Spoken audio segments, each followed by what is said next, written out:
जय माता की सभी संगत को। आज का विषय रहेगा माता चौगान मदान वाली का बहुत ही बढ़िया उपाय जिनके वंश रुक गए हैं किसी कारण से, जिनके वंश वृद्धि नहीं हो पा रही है, जिस महिला को पुत्र पैदा तो होता है परंतु जीवित नहीं रहता, पैदा होने के बाद भी वो मर जाता है या फिर गर्भ में ही खत्म हो जाता है। और कई महिलाएं ऐसी हैं जिनको पितृ दोष के कारण और कुल देवियों के दोष के कारण कन्या पैदा होती है, पुत्र उनके घर में पैदा नहीं होते, उनका कुल वंश जो है वो रुक जाता है।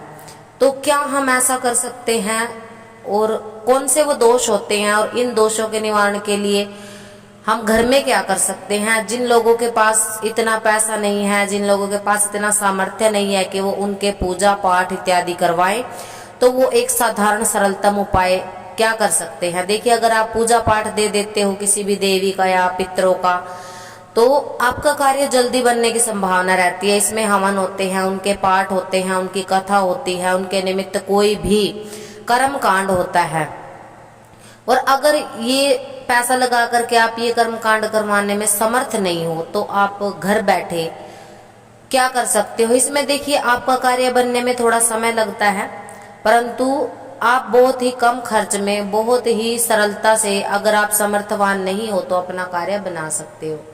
तो चर्चा कर लेते हैं कि क्या हमें ऐसा करना चाहिए। सर्वप्रथम तो जिस महिला को पुत्र प्राप्ति नहीं हो रही है या संतान प्राप्ति नहीं हो रही है, किसी कारणवश वो गर्भवती नहीं हो पा रही है या फिर उनका कुल वंश नहीं चल पा रहा है, पुत्र पैदा तो होते हैं परंतु मर जाते हैं या फिर गर्भ में ही नष्ट हो जाते हैं, कुल मिलाकर के आपकी वंश वृद्धि रुक गई है। सबसे पहली बात तो पितृदोष के कारण, प्रेत बाधा के कारण ऐसा होता है कि आपको पता ही नहीं होता, आपके घर में छोटे ऊत पित्र होते हैं, उनके कारण आपकी वंश वृद्धि रुक जाती है। और भाग्यवश कई बार ऐसा भी होता है कि जिनके घर में माता चौगान मदान वाली, माता पाथरी वाली, इनकी लाग होती है, अगर मसाणी माता के आपके घर में लाग है, तो भी आपको बहुत सारी बेटियां ही पैदा होती हैं, कन्याएं ही पैदा होती हैं, तो आपको पुत्र प्राप्ति नहीं होती, आपका कुल वंश रुक जाता है। क्योंकि वंश को चलाने के लिए सर्वप्रथम कुल देवी और पितरों का ही प्रसन्न होना बहुत अनिवार्य होता है। तो लोगों को ये भी नहीं पता होता हमारी कुल की देवी कौन होती हैं, तो क्या कर सकते हैं। अगर आपको अपनी कुल की देवी का नहीं पता है तो चौराहे वाली माता, चौगान माता, मदानन माता, ये एक ही माता कही गई है, आप इनकी सेवा उठाएं। इनकी सेवा में ज्यादा कुछ नहीं करना है, आपको कच्ची लस्सी से स्नान करवाना है, सिर्फ 5 बताशे और एक तेल का दीपक इनके द्वार पर लेकर के जाना है। जहां पर थान मकान अगर बने हुए हो तो माता रानी के मंदिर है तो मंदिर में भी आप लोग जा सकते हैं।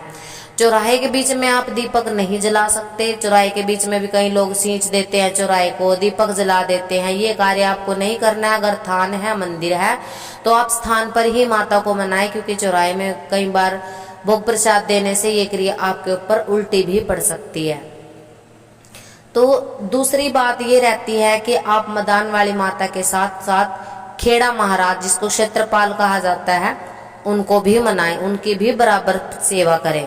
और अगर आप ये दोनों सेवा कर रहे हो, तो जैसे आपने 21 दिन की सेवा उठाई है, तो 21 दिन के अंतर्गत जितने भी रविवार आते हैं, प्रत्येक रविवार को आपने गुग्गामाड़ी में जा करके जाहर वीर जी के नाम का घी का दीपक लगाना है और गोरखनाथ जी के नाम का गोरख के धूने पर दीपक लगाकर जरूर आना है।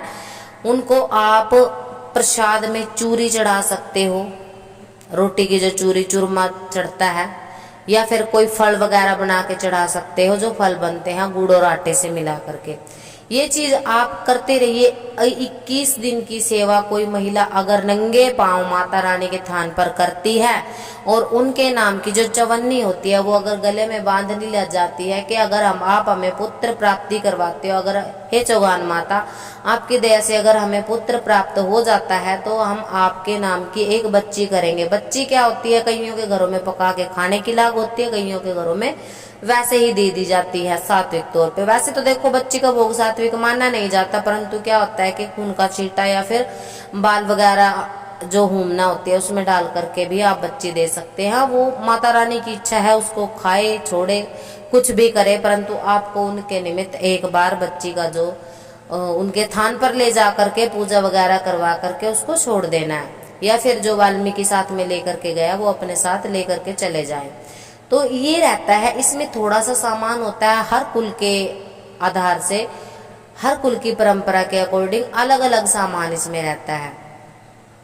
तो ये छोटी सी बात आपको मानने, जब आप चवन्नी धारण करवा रहे हो किसी भी महिला को, उनके नाम की बच्ची, आपको बच्ची के नाम के जरूर पैसे उठा करके रखने हैं, क्योंकि ये तामसिक भोग की देवी है और तामसिक भोग पर ही ये चलती है। अगर आप ये सोचते हो कि हम इनको खाली कच्ची लस्सी से स्नान करवा करके इनसे हम पुत्र ले लेंगे, तो ये ऐसे नहीं मानती हैं। आपको इनकी 51 रुपए बच्ची के नाम के जरूर बोल करके रखने हैं। जब आपको पुत्र पैदा हो जाए तो आपको इनके स्थान पे वो बच्ची लगा देनी है।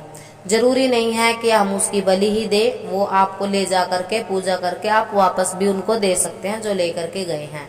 ये सबसे बड़ा कार्य रहता है। अगर आप ये कार्य कर देते हैं तो घर बैठे बिना किसी भगत की चौकी पर जाए, बिना कहीं आप इलाज करवाए, अपने घर के जो कुल वंश जो आपके रुक गए हैं, संतान प्राप्ति आपको बिल्कुल जरूर हो सकती है। क्योंकि चैनल पर वीडियो बनाए जाते हैं आप लोगों को जानकारी के लिए, परंतु बहुत सारे ऐसे वीडियो हैं जिनमें सच्ची जानकारियां दी गई हैं। तो कहीं पर भटकने की आपको जरूरत नहीं है, क्योंकि जितने दरबार इतने मुंह इतनी बात। हम भी दरबार लगाते हैं, हम भी भगत है, परंतु वही बात है कि जितना हो सकता है लोगों को समझाएं। बहुत सारी माता बहनें ऐसी हैं जो किसी की चौकियों पर नहीं जा सकती हैं, जो अपना इलाज नहीं करवा सकती हैं और इस प्रकार से दुख से बहुत पीड़ित हैं, जिनके परिवार वाले उनको ताने मारते हैं, इनको पुत्र पैदा नहीं होते, इन्होंने हमारा वंश रोक दिया है। बहुत प्रकार की हमारी माता बहनों को तंज जो है वो सहने पड़ते हैं। तो ये समाज है और इस समाज में अगर रहना है, देवी देवता जो लोक देवी देवता हैं हमारे, उनकी सेवा पूजा करके आप बहुत सारे फायदे ले सकते हो। ये चीजें रहती हैं। क्योंकि अगर आप किसी भगत से भी इलाज करवाने जाते हो चौकी पर, तो वो भगत भी आपको इन्हीं चीजों की बातें बताता है, यही कार्य आपसे करवाता है। तो आप निश्चिंत हो करके ये कार्य करके देखें, आपको बिल्कुल जरूर लाभ मिलेगा। और अगर लाभ मिलता है तो कमेंट बॉक्स में आप 1 साल के बाद, 9 महीने के बाद, जब आपकी मनोकामना पूरी हो जाती है, अगर आप गर्भवती भी हो जाती हैं ये कार्य करने के बाद, तो जय माता की जरूर लिखें। तो सभी को भाई जय माता की, माता रानी सभी का कल्याण करे। सच्चे भाव से सेवा पूजा करते रहिए। जो लोग माता रानी को ही मूर्ख बनाने की कोशिश करते हैं, उनके भाग्य हमेशा ही नीचे की तरफ देखते हैं, वो सदा स्वयं ही मूर्ख होते हैं। तो मूर्खों से थोड़ा बच के रहें। जो लोग लालची हैं, ढोंगी, आपसे इलाज का बहुत सारा पैसा लेते हैं, ऐसे भक्तों से भी बच के रहें।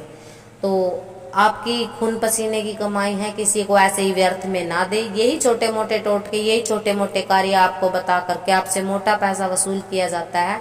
अपने पैसे को, अपनी कमाई को इस तरह से बर्बाद ना होने दे। सभी संगत को भाई जय माता की।